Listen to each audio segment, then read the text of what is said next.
Baik, Assalamualaikum warahmatullahi wabarakatuh. Selamat pagi, salam sejahtera bagi kita semua. Mohon maaf, saya tidak bisa berkomunikasi secara langsung, tapi saya memberikan rekaman ini. Berharap kalian bisa nanti memahami ya apa yang sudah saya jelaskan ini, tapi nanti kalau ada yang bisa didiskusikan, nanti kita diskusikan di pertemuan minggu depan. Ya, baik. Materi hari ini adalah mengenai supply chain management atau yang disingkat dengan SCM. Jadi di dalam supply chain management ini adalah bagaimana pelaku industri ya mulai sadar bahwa untuk menyediakan produk yang murah, kemudian berkualitas dan cepat, perbaikan di internal perusahaan manufaktur adalah tidak cukup. Ya, jadi dalam hal pelaku industri mulai sadar bahwa untuk menyediakan produk yang murah, berkualitas dan cepat, perbaikan di internal perusahaan manufaktur adalah tidak cukup. Jadi kalau kita bicara manufaktur itu lebih kepada kondisi di mana unsur dari kegiatan yang berkaitan dengan alat ya, kemudian infrastruktur ya, itu lebih ke manufaktur. Kemudian lebih kepada gudang penyimpanan. Nah, tetapi yang berkaitan dengan penyediaan produk itu berhubungan dengan penyediaan bahan baku.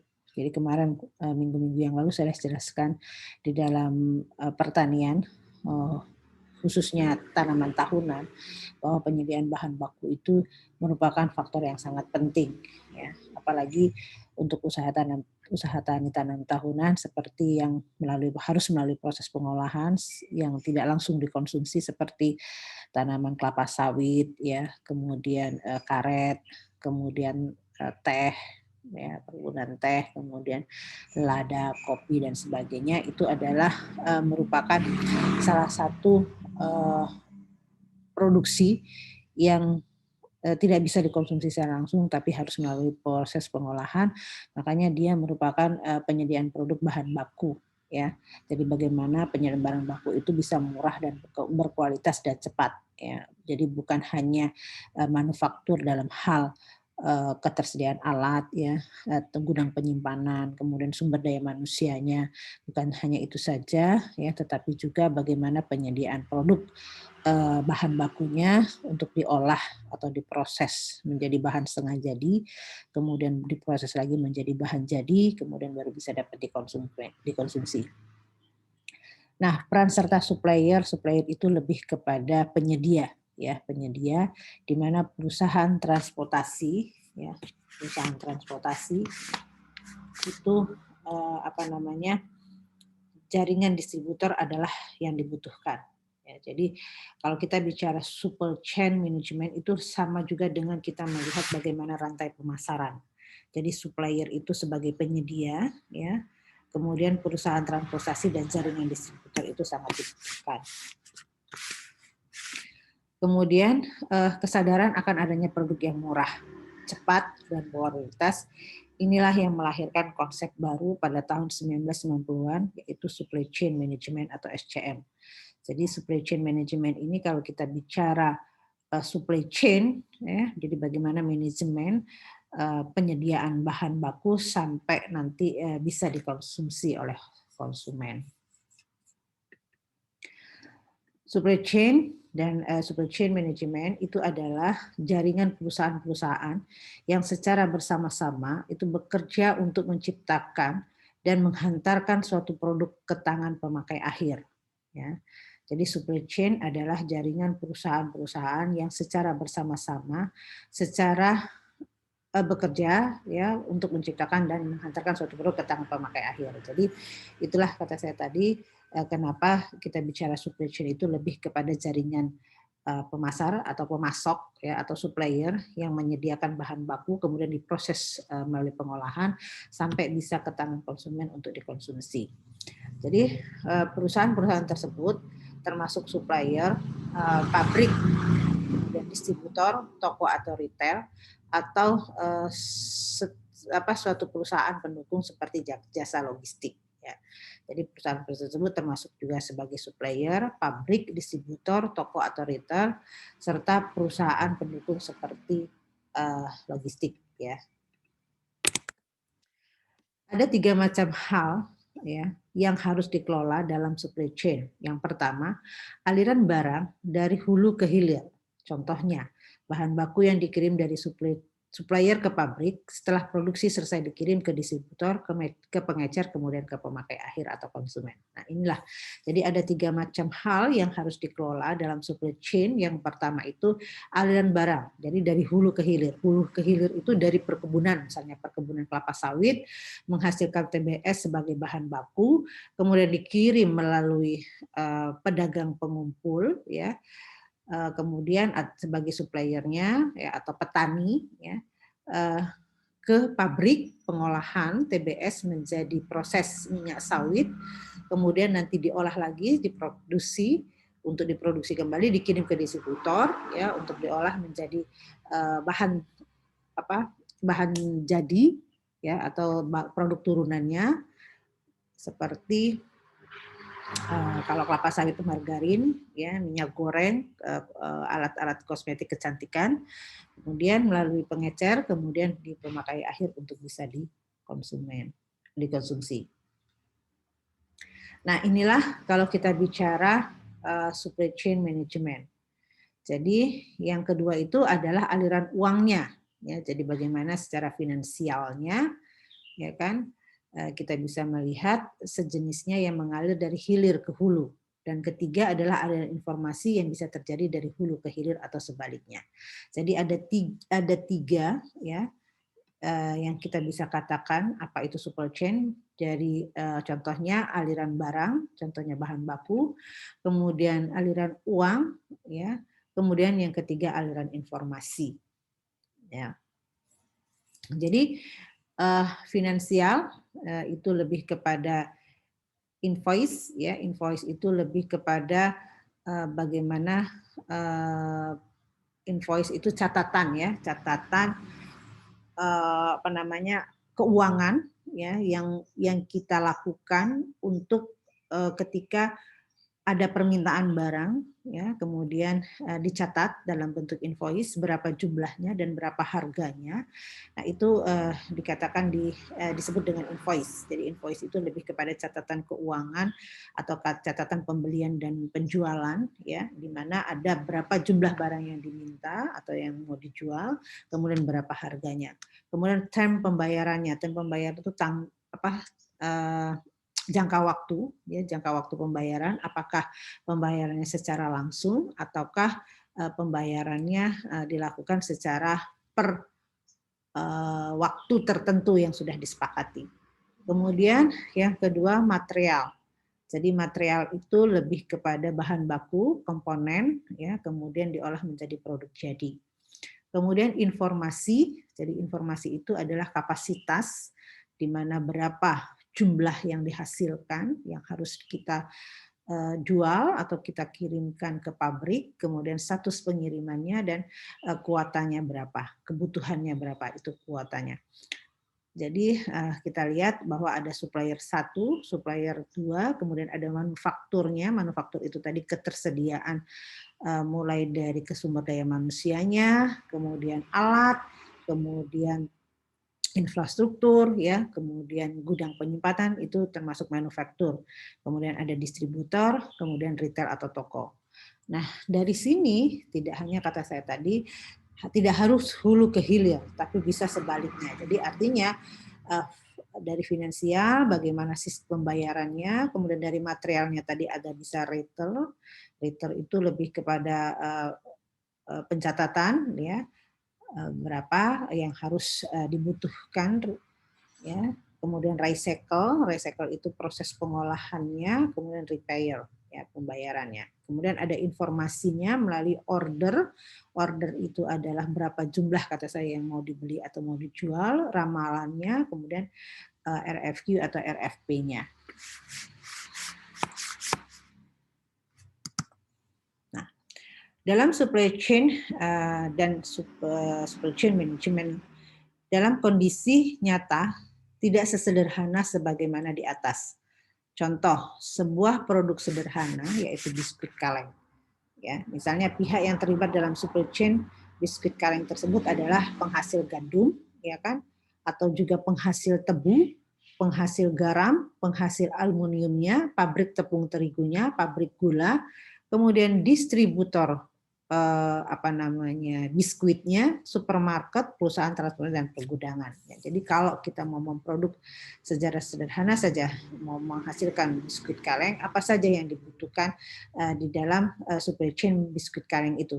Jadi kita harus melihat bahan-bahan baku untuk menghasilkan biskuit itu mulai dari gandum, boleh tebu, boleh garam, boleh penghasil aluminiumnya, pabrik tepung terigunya, pabrik gula, ya, distributor garam, pabrik kaleng, ya, jadi pabrik biskuitnya, kemudian distributor biskuit, supermarket dan perusahaan transportasi. Jadi untuk menghasilkan produk yang menghasilkan produk biskuit kaleng itu apa saja yang terlibat di dalam supply chain biskuit kaleng itu.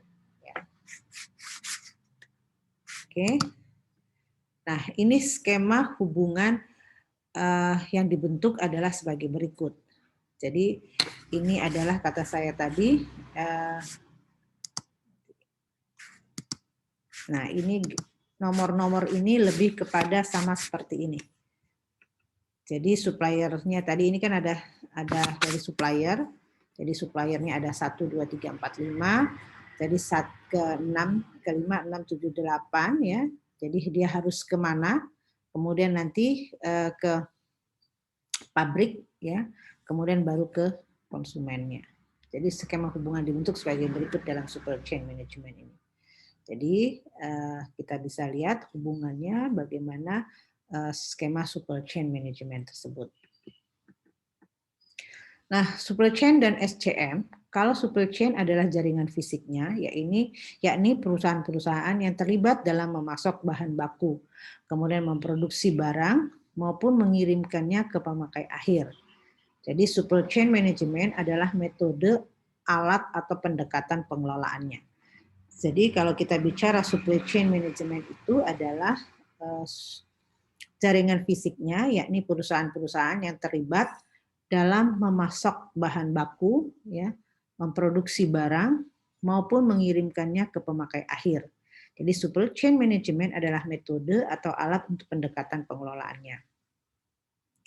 Pendekatan yang ditekankan ya dalam supply chain management terintegrasi dengan semangat kolaborasinya. Jadi pendekatan yang ditekankan dalam supply chain management adalah terintegrasi dengan semangat kolaborasinya. Di mana supply chain management tidak hanya berorientasi pada urusan internal, melainkan juga eksternal. Ya, perusahaan yang menyangkut hubungan dengan perusahaan-perusahaan partner.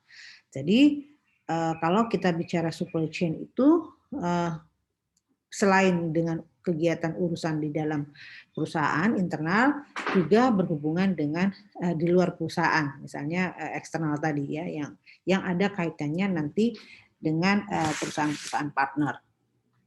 Jadi kalau supply chain itu adalah jaringan fisiknya, di mana perusahaan terlibat dalam memasok bahan baku, kemudian memproduksi, kemudian mengirimkannya sampai ke pemakai akhir. Jadi intinya itu ya supply chain management itu. Jadi kalau kita simpulkan itu adalah metode alat untuk pendekatan pengelolaannya. Nah, definisi dari yang dikemukakan oleh Council of Logistics Management ya itu di mana perusahaan yang berada dalam supply chain pada intinya memuaskan konsumen dengan bekerja sama membuat produk yang murah, ya, mengirimkan tepat waktu dengan kualitas yang bagus. Jadi dia lebih bicara kepada supply chain management is the systematic. Ya, jadi dia sudah sistematik, strategik, ya, kemudian terkoordinasi, ya. Walaupun dia dalam kondisi fungsi bisnisnya secara sesonal, tapi dia memiliki particular company dan across business ya dengan supply chain for the purpose of improving the long-term performance of the individual company and the supply chain as whole. Ya, jadi intinya supply chain management itu sudah membentuk sistematik ya, secara sistematik strateginya, koordinasinya ya, meskipun secara fungsinya usahanya situasional, tapi secara company dan across business-nya sudah memiliki proses yang sangat panjang ya, long term, untuk bisa memberikan secara perusahaan ya, individual dan pemasok supply chain-nya. Supply chain management atau SCM itu adalah persaingan yang terjadi sekarang, bukanlah perusahaan satu dengan yang lainnya, tetapi lebih tepat dikatakan supply chain yang satu dengan supply chain yang lain. Jadi supply chain dan supply chain management itu adalah persaingan yang terjadi sekarang, bukanlah perusahaan satu dengan yang lainnya, tetapi lebih tepat dikatakan supply chain yang satu dengan supply chain yang lainnya. Nah, semangat kolaborasi dan koordinasi antar perusahaan dalam supply chain harus diutamakan, tapi tidak mengorbankan kepentingan tiap individu perusahaan. Ya. Kemudian idealnya hubungan perusahaan antara supply chain adalah jangka panjang, sehingga tercipta kepercayaan dan efisiensi. Kemudian, apakah perusahaan Indonesia telah menerapkan supply chain management dalam perusahaannya? Jadi supply chain itu adalah persaingan yang terjadi sekarang, bukanlah perusahaan satu dengan perusahaan yang lainnya, tapi lebih tepat dikatakan supply chain yang satu dengan supply chain yang lainnya. Semangat kolaborasi dan koordinasi antar perusahaan adalah supply chain harus diutamakan, tapi tidak mengorbankan kepentingan tiap individu perusahaan. Kemudian idealnya hubungan perusahaan antar supply chain adalah jangka panjang, sehingga tercipta kepercayaan dan efisiensi. Apakah perusahaan Indonesia telah menerapkan supply chain management dalam perusahaannya? Nah, kita lihat, ya kan, jawabannya adalah pada hakikatnya mereka semua memiliki metode atau pendekatan dalam mengelola supply chain mereka. Namun tidak semua dari mereka juga menerapkan pendekatan yang integratif dan kolaboratif.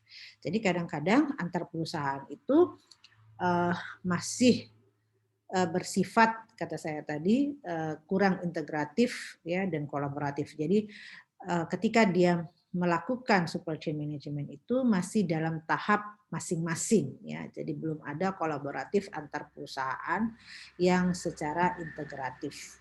Ya, tapi sudah menjalankan. Jadi intinya tadi supply chain itu adalah bagaimana penyedia bahan baku itu kemudian masuk ke pabrik di dalam pengolahan sampai akhirnya bisa dipasarkan sampai ke tangan konsumen. Nah, area cakupan supply chain management apabila mengacu pada sebuah perusahaan manufaktur, ya, di mana kegiatan-kegiatan utama yang masuk dalam klasifikasi supply chain management itu adalah bagaimana kegiatan merancang produk baru, kemudian kegiatan mendapatkan bahan baku, kemudian kegiatan merencanakan produksi dan persediaan, kemudian kegiatan melakukan produksi, kemudian kegiatan melakukan pengiriman.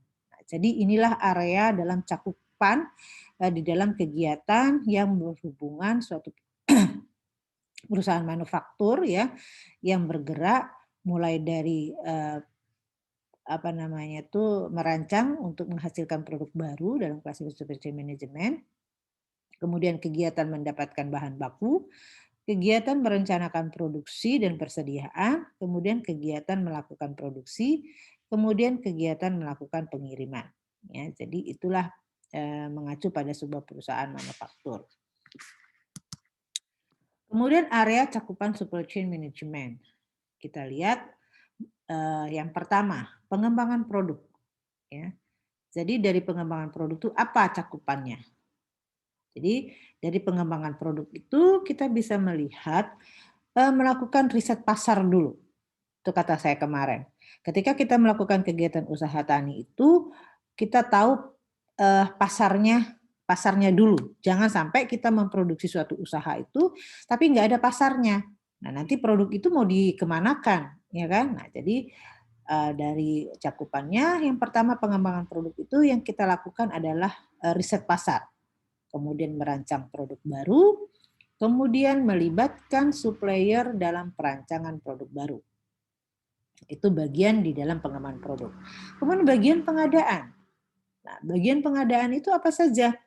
Memilih supplier, mengevaluasi kinerja supplier, kemudian melakukan pembelian bahan baku dan komponen, kemudian memonitor supplier resikonya, jadi risiko penawarannya, kemudian membina dan memelihara hubungan dengan supplier. Nah, itu dari sisi pengadaan. Kemarin sudah dijelaskan juga kan salah satu pengadaan itu inventory-nya. Jadi bagaimana memilih supplier, mengevaluasi kinerja suppliernya, supplier itu sebagai pemasok ya. Melakukan pembelian bahan baku dan komponen, kemudian memonitor apakah ada risiko penawaran terhadap produk tersebut, kemudian membina dan memelihara hubungan dengan suppliernya. Itu di bagian pengadaan. Ya. Kemudian bagian perencanaan dan pengendalian. Jadi apa saja yang di perencanaan dan pengendalian? Itu adalah bagaimana membuat rencana permintaan, demand planning-nya. Jadi merencanakan produk itu kira-kira bagaimana permintaannya. Kemudian meramalkan ya kira-kira sekarang dan yang akan datang bagaimana nanti permintaan terhadap produk tersebut. Kemudian perencanaan kapasitas, perencanaan produksi dan persediaan. Ya. Jadi itulah di dalam perencanaan dan pengendalian. Artinya kalau perencanaan pengendalian itu kalau kita melakukan kegiatan usaha, permintaannya apakah akan ada ya bagaimana dengan permintaannya, ketersediaannya nanti, kemudian peramalan permintaan, kira-kira permintaan ini akan terus bertambah ya atau posisi permintaan itu bagaimana tergantung dari harga juga ya. Kemudian perencanaan kapasitasnya, jadi perencanaan kapasitas itu jumlahnya, kemudian perencanaan produksi dan persediaannya. Nah, kemudian dari bagian produksi itu berhubungan dengan eksekusi produksinya. Jadi bagaimana proses produksinya itu dilakukan, kemudian bagaimana pengendalian kualitasnya. Ya, itu di bagian produksi. Nah, kemudian di bagian distribusi. Bagian distribusi itu adalah perencanaan jaringan distribusi, ya, penjadwalan pengiriman, mencari dan memelihara hubungan dengan perusahaan jasa pengiriman, kemudian memonitor service level di tiap pusat distribusi. Ya, jadi di dalam distribusi itu bagaimana kita melihat perencanaan jaringan distribusinya, ya, penjadwalan pengiriman, mencari dan memelihara hubungan dengan perusahaan jasa pengiriman, kemudian memonitor service level di tiap pusat produksi, ya, di tiap pusat produksi.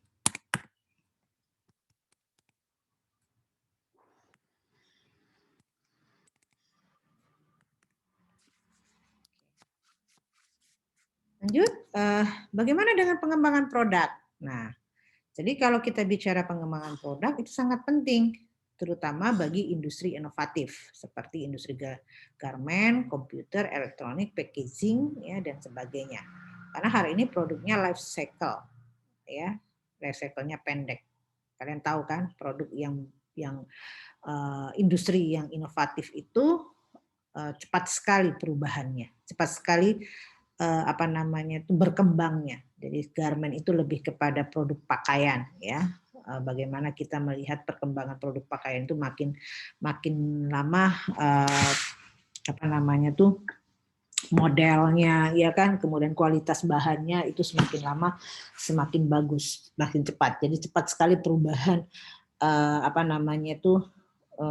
barangnya ya. Komputer juga seperti itu. Kita tidak mungkin makin lama makin menurun, tapi makin lama makin canggih ya. Elektronik juga seperti itu, elektronik yang lainnya. Kemudian packaging ya.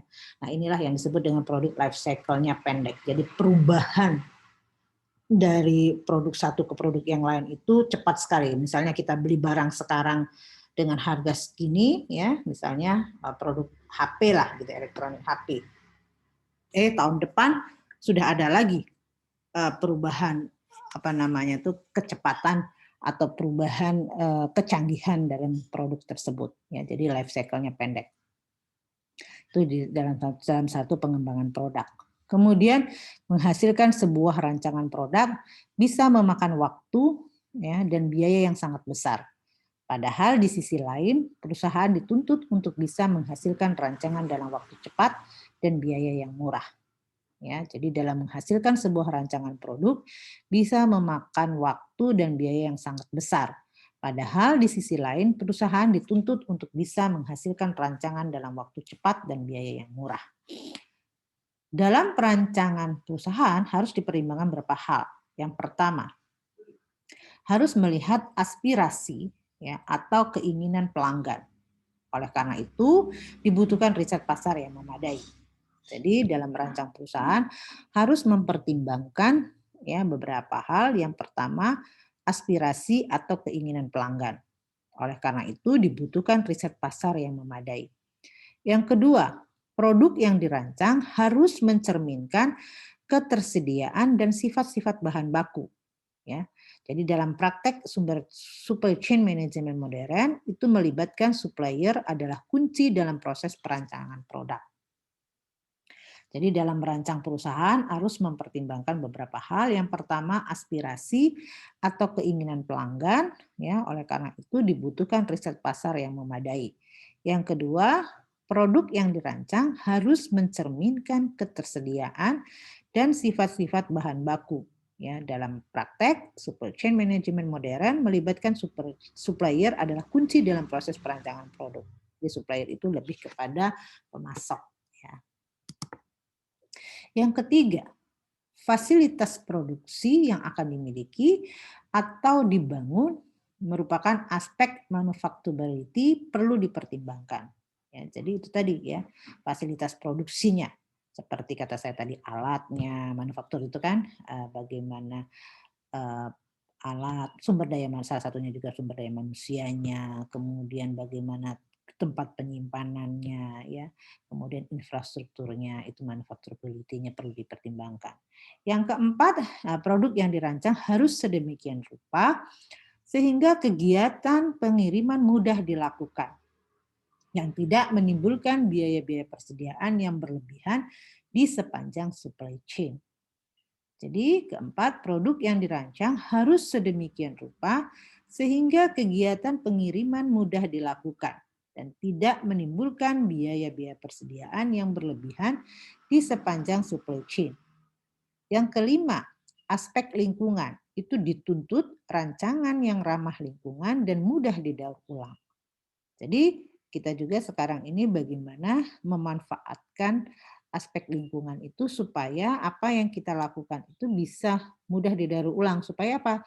Tidak meninggalkan limbah, ya, limbah yang mengakibatkan merusak lingkungan yang sekarang ini kadang-kadang bukan hanya apa namanya itu yang menjadi terdampaknya itu bukan hanya manusianya saja, tapi terdampaknya juga terhadap lingkungan yang ada. Ya. Akibat dari lingkungan yang memiliki dampak akibat dari limbah yang ada akan berimbas itu kepada manusianya. Ya. Kemudian bagaimana dengan pembelian atau procurement? Procurement atau pembelian itu dituntut ya mempunyai keahlian bernegosiasi, memiliki kemampuan untuk menerjemahkan strategis perusahaan ke dalam sistem pemilihan dan evaluasi supplier. Jadi dalam hal pemilihan kita juga melihat bagaimana cara kita bernegosiasi, memiliki kemampuan untuk menerjemahkan strategis perusahaan ke dalam sistem pemilihan dan evaluasi supplier. Kemudian tugas rutinnya adalah melakukan pembelian bahan baku, komponen jasa, dan sebagainya. Yang ketiga, diharapkan dapat menciptakan kolaborasi jangka panjang dengan supplier-supplier yang relevan, kemudian melibatkan mereka dalam perancangan produk baru, kemudian mengevaluasi supply risikonya, dan sebagainya. Jadi di dalam pembelian itu kita harus melihat keahliannya, bernegosiasi, melakukan pembelian bahan baku, komponen jasa secara rutin, kemudian diharapkan dapat menciptakan kolaborasi jangka panjang. Nah, itu kata saya tadi di dalam di Indonesia ini bagaimana supaya manajemennya kurang terintegratif dan kolaborasinya. Jadi salah satunya adalah harus menciptakan kolaborasi jangka panjang, ya. Kolaborasi jangka panjang itu bagaimana hubungan antara supplier, ya, kemudian kepada distributornya, kemudian nanti pada akhirnya adalah konsumennya, ya. Dengan melibatkan merancang produk baru, mengevaluasi penawaran risiko dan sebagainya. Nah, perancangan dan pengendalian. Jadi bagaimana kita melihat suatu perancangan dan pengendalian. Bagian ini bertugas ya untuk menciptakan koordinasi taktis maupun operasional sehingga kegiatan produksi pengadaan material maupun pengiriman produk itu bisa dilakukan dengan efisien dan tepat waktu, ya. Jadi bagian ini bertugas untuk menciptakan koordinasi secara taktis maupun operasional sehingga kegiatan produksi pengadaan material maupun pengiriman produk bisa dilakukan dengan efisien dan tepat waktu. Koordinasi yang dilakukan itu tidak hanya di internal, tapi dalam supply chain misalnya menentukan berapa banyak produk akan diproduksi, kemudian informasi tentang datanya, data penjualan terakhir di tingkat retail, serta berapa banyak stok produk yang masih mereka miliki adalah penting bagi pabrik.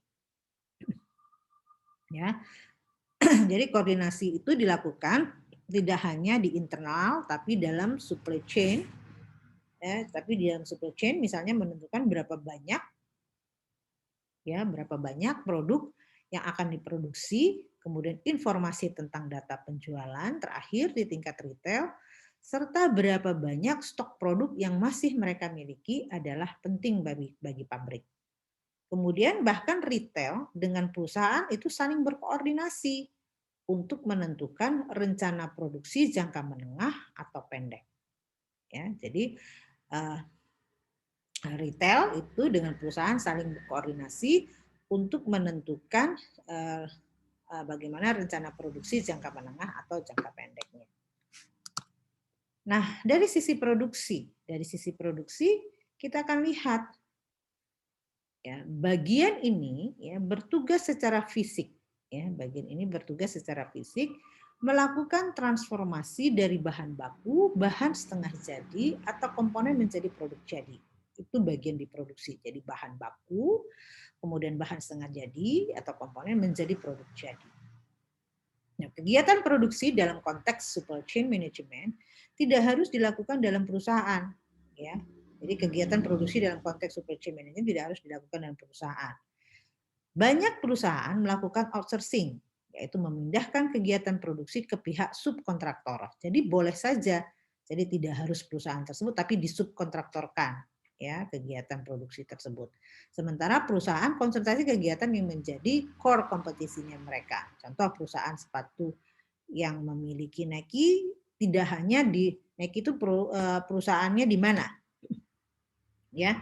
Jadi tidak harus di tempat negara pembuat, tapi boleh di tempat wilayah asal kata saya tadi melakukan core kompetensi mereka, ya. Jadi istilahnya kita memberi lisensi saja. Jadi tidak harus di suatu negara tertentu penghasil barang tersebut, tapi bisa diproduksi di tempat lain. Ya. Jadi subkontraktor namanya, tapi dengan merek dagang yang sama. Ya. Nah, dalam kegiatan produksi, konsep lean manufacturing yang mementingkan efisiensi dan agile manufacturing itu yang menekankan pada fleksibilitas dan ketangkasan merespon perubahan adalah dua hal yang penting. Jadi dalam kegiatan produksi itu ada dua konsep, yaitu lean manufacturing dan agile manufacturing. Jadi kalau lean manufacturing itu lebih mementingkan efisiensi, sementara agile manufacturing itu lebih kepada fleksibilitas dan ketangkasan merespon perubahan. Jadi sekarang ini kan kata saya tadi perusahaan industri itu cepat sekali perubahannya. Makanya dia life cycle-nya pendek. Maka harus cepat fleksibel dalam ketangkasan merespon perubahan. Jadi dia harus fleksibel. Ya, kalau kita mau terus melakukan kegiatan seperti produk-produk yang inovasinya cepat sekali berubah, ya. Kemudian bagaimana dengan distribusi atau pengiriman? Jadi distribusi atau pengiriman itu tugas dalam lingkup supply chain adalah mengirim produk tersebut agar sampai di tangan pelanggan pada waktu dan tempat yang tepat. Jadi itu salah satu bagaimana distribusi atau pengiriman itu dalam lingkup supply chain itu adalah mengirim produk tersebut agar sampai di tangan pelanggan pada waktu dan tempat yang tepat. Kemudian aktivitas ini dapat dilakukan sendiri oleh perusahaan atau diserahkan ke perusahaan jasa transportasi. Jadi aktivitas ini dapat dilakukan sendiri, ya kan, oleh perusahaan atau diserahkan ke perusahaan jasa transportasi, bisa seperti itu. Kemudian dalam cakupan kegiatan distribusi, perusahaan harus merancang jaringan distribusi yang tepat dengan mempertimbangkan aspek biaya, aspek fleksibilitas, dan aspek kecepatan respon terhadap pelanggan. Nah, itu tadi. Jadi, dalam distribusi atau pengiriman itu, selain kata saya tadi harus tepat waktu sampai bisa ke tangan pelanggan, kemudian setiap aktivitas distribusi atau pengiriman tidak harus dilakukan oleh perusahaan, tapi juga bisa kita serahkan kepada perusahaan yang berkaitan dengan jasa transportasi. Kemudian dalam cakupan kegiatan distribusi, perusahaan harus merancang jaringan distribusi yang tepat, ya, dengan mempertimbangkan aspek biaya, aspek fleksibilitas, ya, dan aspek kecepatan respon terhadap pelanggan. Itu untuk sisi distribusi. Bagaimana dengan fungsi fisik dan mediasi pasar? Jadi fungsi fisik dan mediasi pasar itu kita bisa lihat, ya, kegiatan mediasi pasar itu bertujuan untuk mencari, ya, titik temu antara apa yang diinginkan pelanggan dengan apa yang dibuat dan dikirim oleh supply chain. Ya. Jadi fungsi fisik dan mediasi pasar itu adalah kegiatan mediasi pasar bertujuan untuk mencari titik temu antara apa yang diinginkan pelanggan dengan apa yang dibuat dan dikirim oleh supply chain. Kemudian melakukan survei pasar untuk mendapatkan model produk apa, ya, produk apa yang disukai oleh pelanggan, ya, oleh pelanggan pada suatu musim jual, merancang produk yang mencerminkan keinginan pasar tersebut, ya, kemudian meramalkan tingkat permintaan dan pelayanan purna jual, itu merupakan aktivitas media pasar. Jadi kita bisa lihat melakukan survei pasar untuk mendapatkan model produk apa yang disukai oleh pelanggan, ya, pada suatu musim jual, kemudian merancang produknya yang mencerminkan keinginan pasar tersebut, kemudian meramalkan tingkat permintaan dan pelayanan purna jual, itu merupakan aktivitas media pasar. Nah, kemudian kegiatan mediasi sangat penting bagi supply chain yang memproduksi produk inovatif. Jadi kegiatan mediasi sangat penting bagi supply chain yang memproduksi produk inovatif. Yang ketiga, kegiatan fisik dan mediasi pasar harus berjalan dengan sinergis di dalam supply chain. Ya. Jadi kegiatan mediasi pasar, ya, jadi dalam fungsi fisik dan mediasi pasar itu apa saja? Jadi melihat titik temu antara apa yang diingin pelanggan dengan apa yang dibuat dan dikirim oleh supply chain. Itu yang disebut dengan keseimbangan pasar namanya.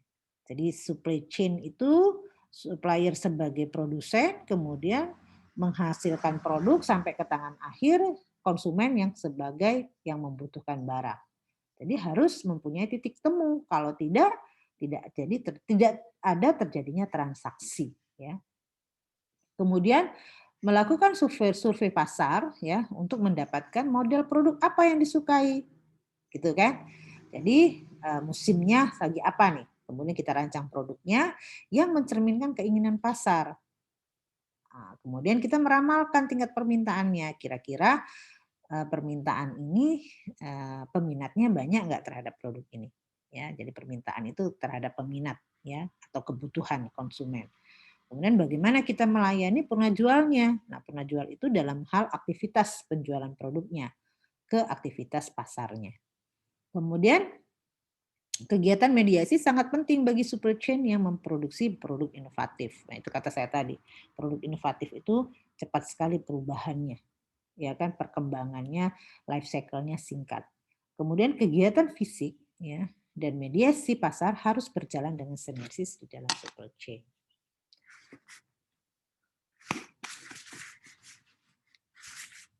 Kemudian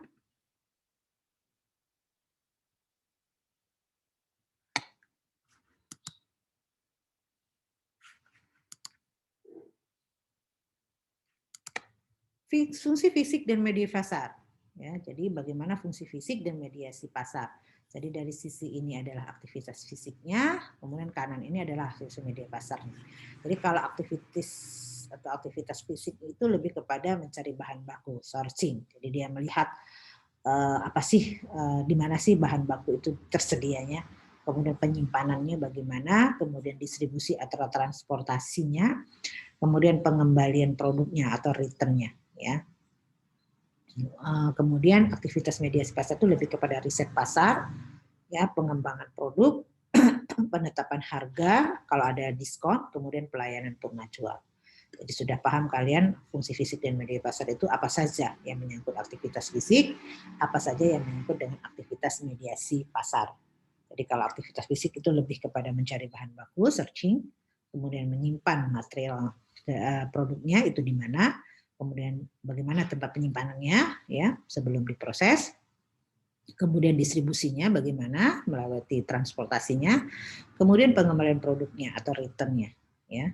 Nah, kalau aktivitas mediasi pasar itu lebih kepada riset pasar ya kan, kemudian pengembangan produk, kemudian penetapan harga diskon, kemudian pelayanan purna jual.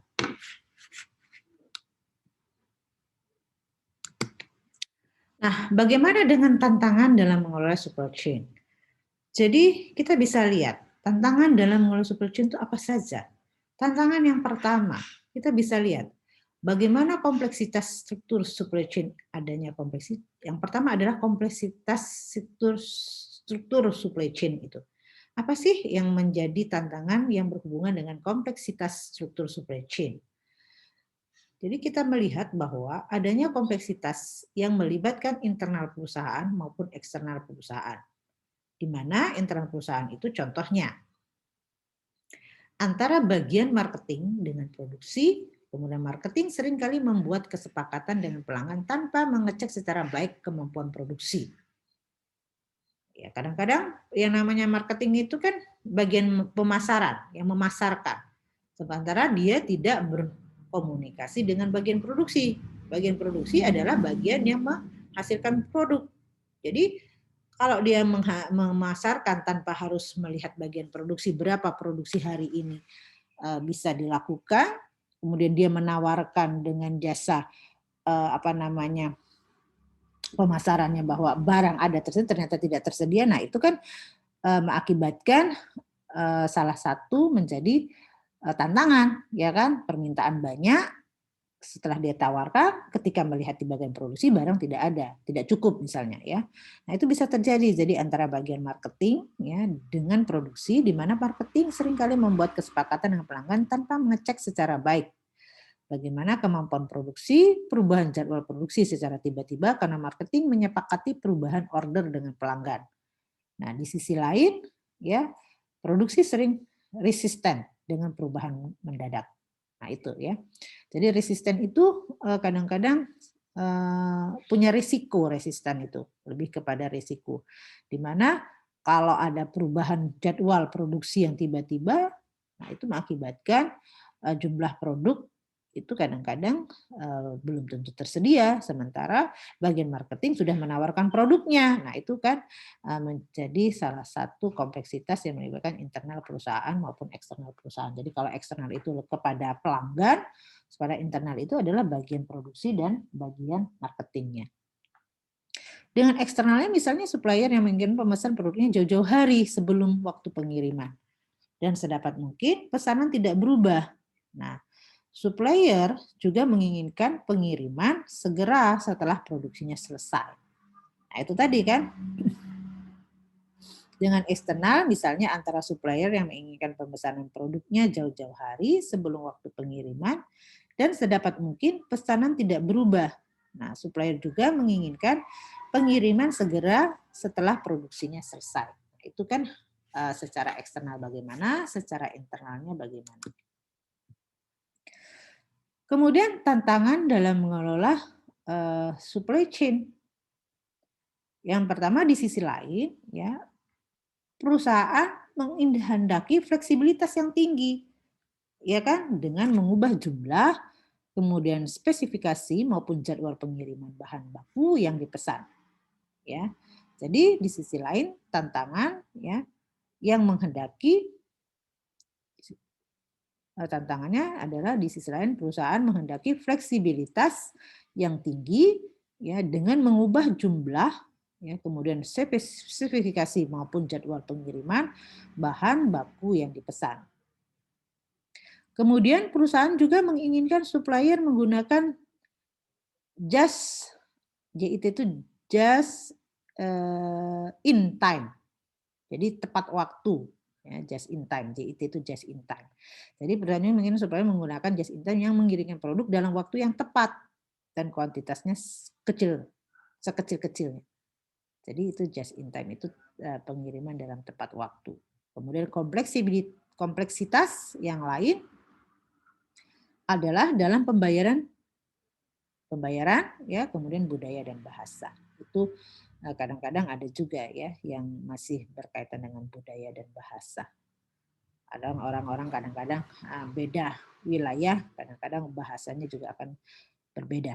Akibat dari komunikasi akibat bahasa yang berbeda kadang-kadang menjadi tantangan juga, ya. Kemudian tantangan yang kedua adalah ketidakpastian.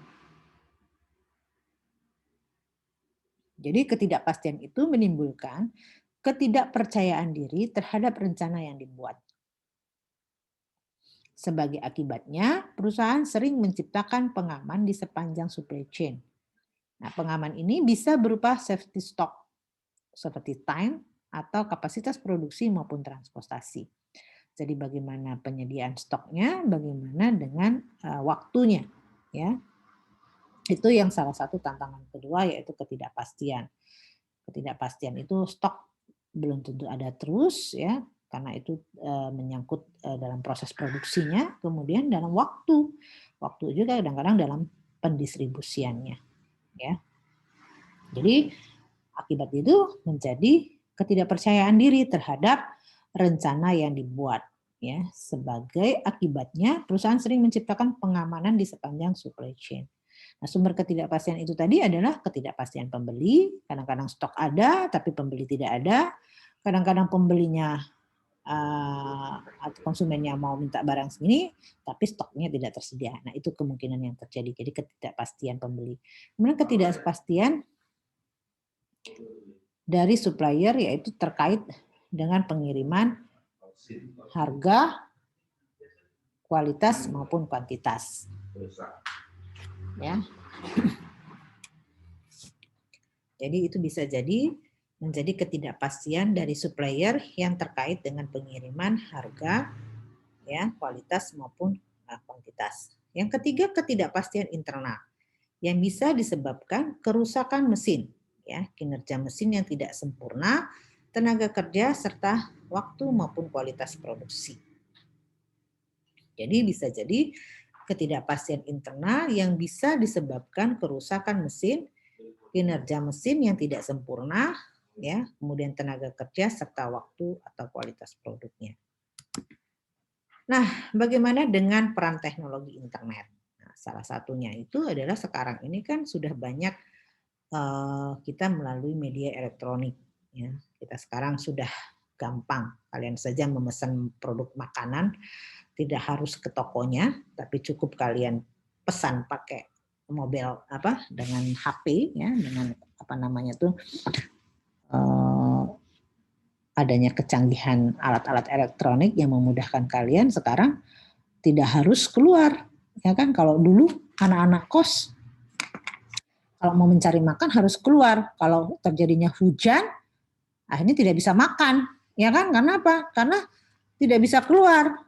Nah, itu. Tapi kalau sekarang cukup dengan memegang tombol di HP, apa yang mau lihat, apa namanya itu, data mengenai apa yang mau dibeli, ya, tinggal kalian pesan, tunggu saja di rumah, datang. Nah, itu ya. Jadi aplikasi internet dalam konteks supply chain management melalui electronic procurement, ya, kemudian electronic fulfillment-nya. Jadi sekarang dengan kecanggihan itu orang lebih gampang, ya, atau juga pemesanan melalui via telepon, ya. Oke. Kemudian, nah, apa itu electronic procurement? Electronic procurement itu adalah salah satu model pengadaan yang mendukung hubungan jangka pendek, ya. Jadi adalah e-auction, yaitu suatu aplikasi untuk mendukung kegiatan lelang yang dilakukan secara elektronik. Jadi ada beberapa kegiatan itu cukup melalui apa namanya, e-auction, yaitu e-auction itu adalah satu aplikasi untuk mendukung kegiatan lelang yang dilakukan secara elektronik. Atau pada model ini di mana pembeli itu bisa mengundang beberapa calon supplier untuk menawarkan, ya, harga atas produk dengan spesifikasi dan jumlah tertentu dalam waktu yang telah ditentukan. Kemudian supplier dengan harga rendah yang akan dianggap menang, di mana proses lelang ini dilakukan dengan media internet. Nah, itu tadi ya, lebih kecanggihan sekarang ini melalui elektronik, kita tidak harus bertatap muka langsung, tapi cukup di antara kita melalui proses lelang itu dengan media internet. Itulah kecanggihan yang sekarang berkembang terus, ya. Nah, bagaimana dengan electronic fulfillment-nya? Electronic fulfillment itu adalah pemenuhan pesanan pelanggan, ya. Kemudian menerima order dari pelanggan bisa melalui email atau web-based ordering-nya. Nah, itu kata saya tadi, yang sekarang yang terjadi seperti kalian itu mau pesan makan kan tinggal melihat aplikasinya mau di mana, apa yang mau kalian inginkan, tinggal kalian pesan, nanti kalian cukup duduk di rumah, nanti datang sendiri. Nah, kalau zaman dulu kan anak-anak kos itu susah, ya, kalau mau mencari makan harus keluar. Kalau udaranya cuacanya bagus, gampang. Tapi kalau hujan nggak makan, ya. Jadi manajemen gudang yang meliputi pengendalian, ya, kemudian bagaimana persediaan produk dan kegiatan administrasi gudang secara umum, ya, kemudian komunikasi dengan pelanggan, ya, untuk memberikan informasi status pesanan, kemudian dukungan teknis dan sebagainya, kemudian kegiatan research logistik yang berupa pengembalian produk ke bagian supply chain akibat dari pengembalian dari pelanggan. Nah, jadi itu kalian sudah tahu apa itu electronic procurement, kemudian apa electronic fulfillment. Ya, jadi kalian bisa paham. Nah, ini adalah tugas, ya, untuk kita diskusikan nanti. Saya coba buat, ya. Saya mohon maaf, jadi saya tidak bisa berkomunikasi secara langsung, tapi ini akan menjadi bahan kita untuk berdiskusi nantinya. Kira-kira di minggu depan, ya, kalian bisa menjawab, ya, siapa yang bisa menjawab, dan ini akan menjadi bahan diskusi kita nanti di minggu depan sebelum kita masuk ke kuliah materi selanjutnya. Kita akan berdiskusi dengan materi ini. Jadi tolong nanti ini didiskusikan melalui tugas ini, ya. Kita akan diskusikan dengan sebelum memulai dengan materi sebelumnya, ya. Jadi kalian bisa persiapkan ini. Jadi ada apakah yang dimaksud dengan supply chain dan bagaimana bedanya dibandingkan supply chain management. Jadi ada beda, ya, ada supply chain dan ada supply chain management. Kemudian cakupan aktivitasnya apa saja. Kemudian sebenarnya ini nggak usah lah yang nomor 3, saya hapus saja karena ini nggak ada kaitannya.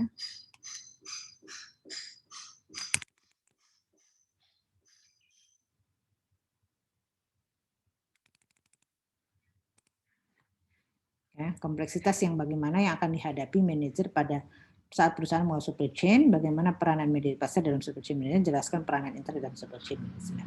Jadi ada 5 tugas ya yang kalian boleh nanti didiskusikan untuk di minggu depan sebelum kita memulai materi ya. Nah, ini memancing kalian ya sebagai pengganti tanya jawab secara walaupun secara online tapi akan kita diskusikan minggu depan karena mohon maaf saya ada pekerjaan jam 11 ini, jam 10 ini ya. Jadi saya tidak bisa berkomunikasi secara online secara langsung, tapi ini menjadi bahan untuk kalian diskusikan di minggu depan. Ya. Karena ini merangkul semua materi yang sudah saya jelaskan tadi supaya lebih memahami dan kalian memang serius membaca PPT yang sudah saya berikan. Jadi tolong ini nanti kita persiapkan untuk di minggu depan, ya, di minggu depan. Oke, saya mohon maaf sekali lagi. Saya tutup kuliah hari ini dengan Assalamualaikum warahmatullahi wabarakatuh. Jadi tolong nanti tugas ini dipersiapkan untuk diskusi minggu depan sebelum materi selanjutnya. Oke, baik. Sekali lagi saya mohon maaf.